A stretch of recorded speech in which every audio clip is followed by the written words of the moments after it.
কি গো, টাকা ঢুকেছে? ওই বাবু শুনছিস? ওই পাড়ার কাকিমারা সব বলাবলি করছিল। হ্যাঁ, ওরা নাকি অনলাইনে ফিল আপ করেছে, তারপরে ওদেরকে ঢুকিয়েছে, বুঝলি তো? তুই একটু আমাকে একটু অনলাইনে ফিল আপ করে দে না। সারাদিন তুই চিতাটাকে নিয়ে বসে থাকিস, একটু কাজের কাজ কর। আমারই ঢুকছে না, আমার ঢুকছে না ঠাকুর, আমার ঢুকছে না। ঠাকুর গো, তুমি আমাকে অন্নপূর্ণা ভান্ডারের টাকাটা পাঠিয়ে দাও। আমি সত্যি কথা বলছি, তোমাকে বলরাম মল্লিক থেকে মিষ্টি এনে খাওয়াবো গো।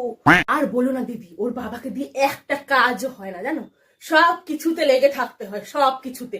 কি জানি ব্যাংকের অ্যাকাউন্ট নাম্বারটা ভুল দিয়ে আসলো নাকি ফর্মে, যাই না। আমার পোড়া কপাল গো দিদি, আমার পোড়া কপাল।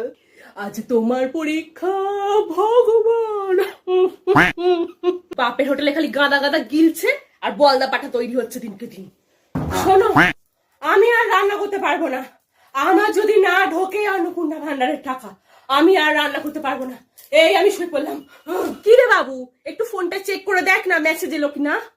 এত টাকা খরচ করে, হ্যাঁ, ওর বাবা ইংলিশ মিডিয়াম স্কুল থেকে যাবে, কি পড়াশোনা শিখিয়েছে কে জানে, একটা ফর্ম পর্যন্ত ঠিক মতো ফিল আপ করতে পারেনি। তোমার ঢুকেছে? কি গো, একটু যাও না গো ব্যাংকে, গিয়ে জেনে আসো না ঢুকলো কিনা আমারটা। সারাদিন ওই চিতাটাকে নিয়ে পড়ে থাকবে, হ্যাঁ, সারাদিন পড়ে থাকবে, কাজের কাজটা করতে পারে না, একটু চেক করে দেখ না। হ্যাঁ মিনতি বল, তোর ঢুকে গেছে? জানোয়ারটা একটা ফর্ম ফিল আপ করতে পারে না, কি পড়াশোনা শিখিয়েছি কে জানে ভগবান।